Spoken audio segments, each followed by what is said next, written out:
Herkese merhaba arkadaşlar, kanalımıza hoş geldiniz. Sinem Ünsal sette paylaşım yaptı. Sevgilisi Berk Cankatı'dan anında yorum geldi.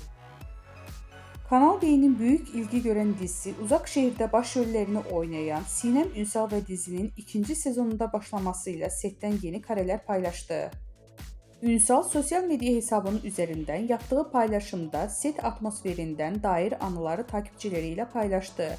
Bu paylaşım kısa sürede büyük beğeni toplarken sevgilisi ve aynı zamanda oyuncu olan Berk Cankat'tan anında bir yorum geldi. Sinem Ünsal dizide aile karakterine hayat verirken sette yaptığı paylaşımlarda adından söz ettiriyor. Geçtiğimiz aylarda yeni yaşını kutlayan oyuncu sosyal medyada sevgilisi Berk Cankat'tan gelen romantik doğum günü mesajı ile dikkatleri üzerine çekmişti. 2 yıldır birlikte olan ünlü çift doğum günü mesajları sosyal medyanın kullanıcıları tarafından ilgiyle takip edildi. Berk Cankat, Sinem Ünsal'a hitap ederek "canım eşim" diye seslenmişti.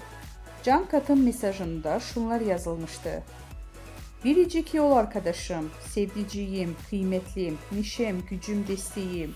İyi ki doğuldun, iyi ki hayatına kabul ettin beni. Nice sağlıklı, başarılı, huzur ve kahkaha dolu yaşların olsun. Hep yan yana olalım. Seni çok seviyorum. Doğum günün kutlu olsun canım eşim."